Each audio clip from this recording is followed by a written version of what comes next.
বিসমিল্লাহির রহমানির রহিম। আমি Mir Mohammad Motar Hossain, chairman Bangladesh society of one family one child. আমি দীর্ঘদিন যাবৎ একটা জিনিস ফলো করতেছি যে নাঙ্গলকোট থানার পুলিশ মাধ্যমিক শিক্ষা অফিসার, যার নামে 2 দিন আগে পত্রিকায় একটা চ্যানেলে প্রকাশিত হয়েছে যে সে কত দুর্নীতি করে, তারে সহকর্মী মীর মোহাম্মদ মোতাসিমিল্লাহ, আমার সদ্য বড় ভাই, সেই এলাকাতে আওয়ামী লীগ থাকাকালীন যতগুলো দুর্নীতি করেছে, চুরি ডাকাতি সবগুলোর সাথে সম্পৃক্ত ছিল। এখন তার সিন্ডিকেটটা এখন বিএনপি আসার পর সে আবার সক্রিয় হয়ে উঠতেছে।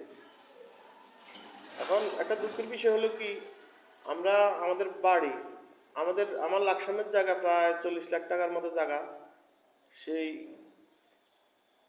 আমার মায়ের থেকে রেস্টুরেন্ট নিচে বলে দলিল আছে, এই কথা বললা সেই মানে আমার জায়গা আমি হস্তান্তর করতে চাচ্ছি, তার থেকে আমি সরিয়ে আসার লাগিয়া ওই জায়গা থেকে লাকসাম থেকে সরিয়ে আসলাম, কিন্তু সে বলতেছে জায়গা বলে আমার নাই।